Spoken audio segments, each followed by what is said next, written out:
খসে পড়েছে চুন সুরকি, বইয়ের পাতায় ধরেছে উই পোকা, নষ্ট চেয়ার টেবিলও।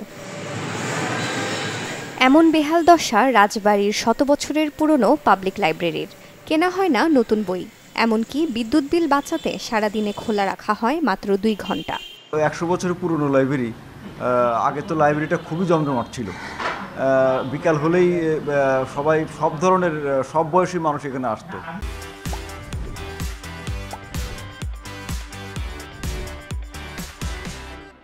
স্কুল ছাত্র, কলেজ ছাত্র, বয়োবৃদ্ধরা পর্যন্ত আসতো, আমি নিজে দেখেছি।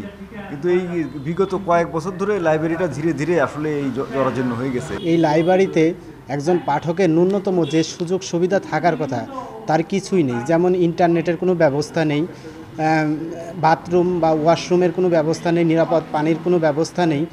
আর বসার মতো তেমন স্পেস না থাকার কারণে অনেক পাঠক এসে দাঁড়িয়ে থাকে। এই জায়গায় প্যাপিরাস পাতার বইগুলো ছিল, সেগুলো হদিস আর পাওয়া যাবে না। কিছু ডকুমেন্ট ছিল, কিছু চিঠি ছিল, সেগুলো আর নাই। এগুলো টোটাল অযত্ন, অবহেলা এবং উদাসীনতার কারণেই এগুলো হয়েছে। ২ বছর পর পর সাধারণ সম্পাদক ও সদস্যসহ ১০টি পদে নির্বাচনের মাধ্যমে লাইব্রেরি পরিচালনার কমিটি রাখার কথা, অথচ ৬ বছর ধরে হয় না কোনো নির্বাচন। পদাধিকার বলে লাইব্রেরির সভাপতি জেলা প্রশাসক। জেলা প্রশাসকের কার্যালয় থেকে প্রতি মাসে দেয়া হয় ৫,০০০ টাকা। সেখান থেকে দেয়া হয় সহকারী লাইব্রেরিয়ান, অফিস সহকারী ও সুইপারের বেতন। আমরা যখন ছোট ছিলাম তখন দেখতাম যে এখানে অনেক পাঠক ছিল, মানে শতাধিক পাঠক সবসময় এখানে থাকতো।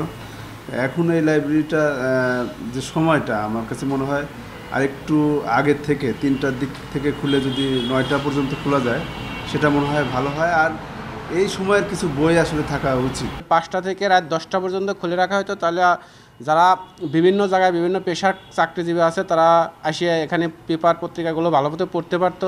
বই উইতে ধরছে, উই পোকায় খেয়ে বই, অনেক বই নষ্ট করে ফেলাইছে, দেখার মতন কেউ নেই।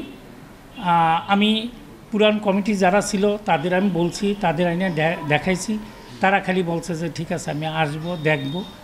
আর লাইব্রেরির ঘরে, এই ঘরটা একেবারে অকেচের মতন পড়ে আছে। নতুন যোগদানের অজুহাতে লাইব্রেরির দুরবস্থা নিয়ে কথা বলতে রাজি হননি জেলা প্রশাসক। ১৯১৪ সালে প্রতিষ্ঠিত রাজবাড়ী পাবলিক লাইব্রেরিটি প্রতিদিন প্রায় ১৫ থেকে ২০ জন পাঠক লাইব্রেরিতে পড়তে আসেন। Desk report, channel 24।